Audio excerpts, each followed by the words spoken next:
Manon Marceau donne des nouvelles pas rassurantes concernant Maïva, qui est toujours hospitalisée et dans un état inquiétant.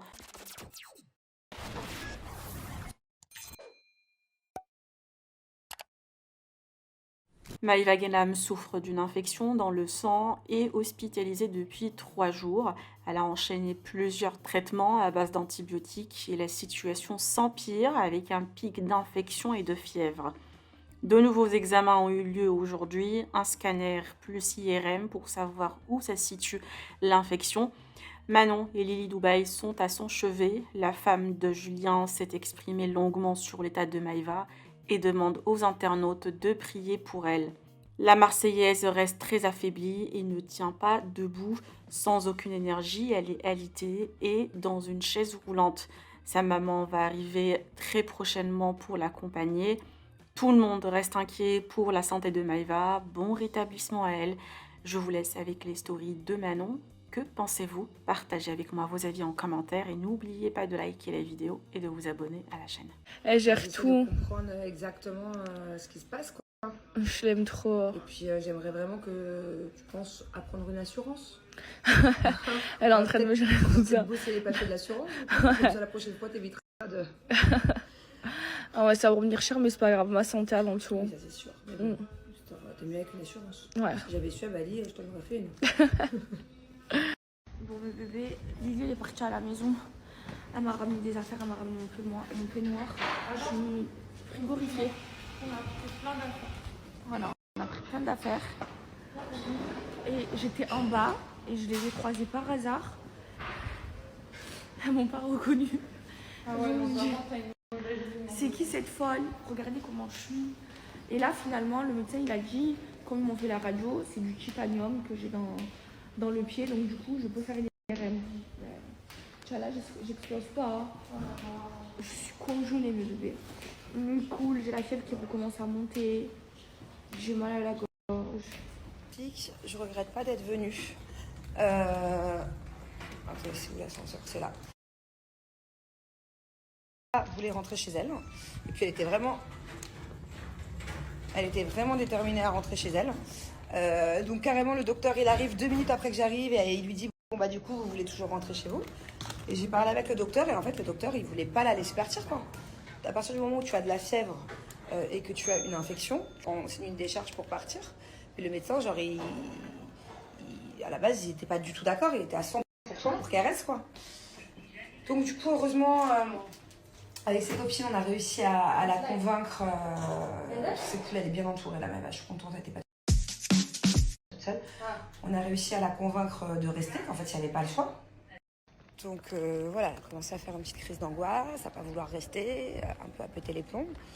En fait, au bout d'un moment, la santé avant tout, quoi. Et il faut absolument qu'elle reste. Je suis même pas sûre qu'elle puisse sortir demain, hein, franchement, la vérité. En plus, le docteur, il m'a un peu bien expliqué. En fait, j'y suis aussi allée pour essayer de comprendre exactement le pourquoi du comment. Et en fait, elle a fait des prises de sang hier. Donc, ça a donné des résultats anormaux, effectivement, qu'il y a une infection dans le sang, comme elle vous l'a dit. Mais en fait, les vrais résultats, le pourquoi du comment, de quel est le microbe et de qu'est-ce qui se passe, la réponse sera que dans 2 jours.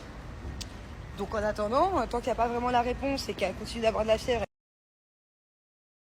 la fièvre ne s'arrête pas et qu'elle revient tout le temps, bah c'est logique de rester quoi. Ça peut être grave et ça j'ai essayé de lui faire comprendre, je pense qu'elle l'a compris maintenant, mais je connais Maëva, elle peut se refaire une petite rechute. Donc demain je vais repasser la voir parce que je sais qu'à tout moment demain elle va vouloir rentrer sans l'avis du docteur. Bon donc du coup voilà, moi je vais revenir demain en fin d'après-midi, voir un peu au niveau des résultats, voir un peu ce que dit le docteur, voir si elle a refait de la fièvre, tout ça. Bon, en tout cas, je m'inquiète pas parce qu'elle est vraiment bien entourée et que même si elle n'a pas sa famille ici, ouais, elle est quand même entourée de plein de copines qui l'aiment. Mais ouais.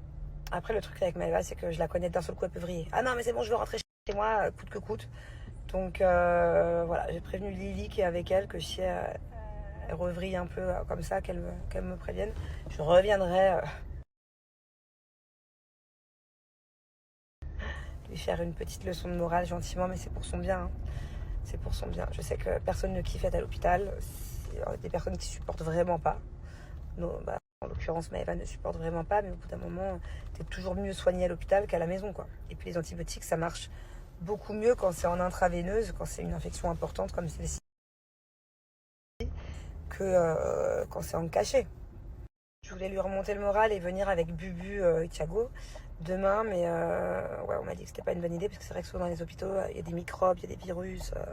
Je sais que les enfants ils tombent malades, mais parce que Maëva veut absolument. Du coup, les enfants sont restés avec Julien. Julien me dit putain, il me faut un carrelage, les enfants. Là, je crois que vivement que je rentre. Horrible, le scanner. Écoutez-moi, j'ai passé 40 minutes, 45 minutes dedans. Elle m'a mis un casque, elle m'a dit tu veux quoi comme musique? Je lui ai dit mets-moi du Coran. Je rentre, je suis claustro moi. Crise d'angoisse, crise de tachycardie, je commence à pleurer, à crier. Je crie que j'allais mourir. Elle me calme avec du Coran et tout, je me calme, je le fais. J'ai une migraine et je suis sortie du scanner, je voyais plein d'étoiles comme ça.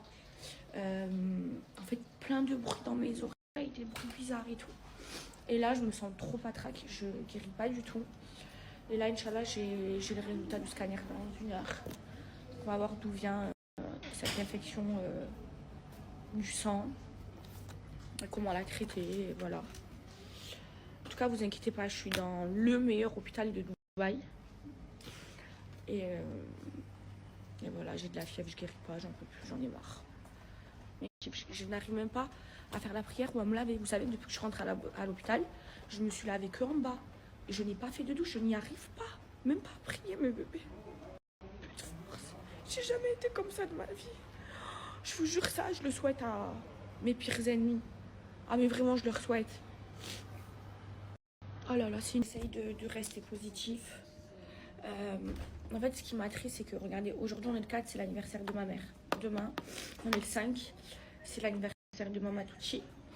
Et le 7, c'est l'anniversaire de Lily. Donc, à tout moment, Lily passe son anniversaire avec moi à l'hôpital. Pour l'anniversaire de ma mère, j'avais prévu de la faire venir à Dubaï et on aurait dû partir dans le plus bel endroit du monde, ensemble. Mais voilà, ce n'est que partie remise. Faut que je guérisse, j'en peux plus. Ça, en fait, mon état, il empire. J'essaye de rester forte. Je vais faire un petit coucou à Maëva. Je vais voir comment ça va. Je crois que les résultats, c'est pas top. Bon, chérie, ça va pas mieux. Non, ça va pas mieux. J'ai fait un pic de fièvre. J'ai failli exploser. Non, en fait, j'ai failli faire ouais, c'est un truc de fou. J'arrive, je demande au docteur, enfin l'infirmier, bon, qu'est-ce qui se passe alors? Et il me dit, bah votre copine, elle a failli exploser. Je dis, comment ça? C'est pas drôle, comment ça a explosé? En fait, j'ai du fer dans le pied. Voilà, et il me dit ce matin, on lui dit pour l'IRM, est-ce que vous êtes sûr de ne pas avoir de fer dans le corps, dans la tête ou de partout? Ce matin, elle dit non, c'est bon. Elle va pour aller à l'IRM, il lui repose la question. Heureusement, il t'a reposé la question. Est-ce que vous n'avez pas du fer? Comment t'as fait pour t'en souvenir? Je m'en suis souvenu quand ils m'ont demandé, et après ils m'ont passé à la radio mon pied, et ils ont vu le fer. T'as une broche parce que tu t'es fait opérer du pied, c'est ça? Ouais. Et apparemment, on ne peut pas faire d'IRM quand il y a une broche dans le pied. Sauf que elle, c'est vraiment important qu'elle passe l'IRM, il m'a dit. Donc là, ils sont en train de voir quel genre de fer tu as pour voir s'il est compatible avec la machine. Donc normalement, ce soir, tu devrais quand même faire l'IRM si le bout de fer est compatible. Je sais pas si vous le saviez, mais on peut pas faire. Tous mes papiers, j'ai pas d'assurance. Elle a pas d'assurance, putain. Ouais. Ça, c'est compliqué. Et puis du coup, elle m'appelle aujourd'hui, elle me dit s'il te plaît, prends l'assurance. Je dis mais ça y est, c'est trop tard. Tu peux pas prendre l'assurance une fois que t'es malade, pour prendre l'assurance avant. Tu es en train de chercher quoi, chérie?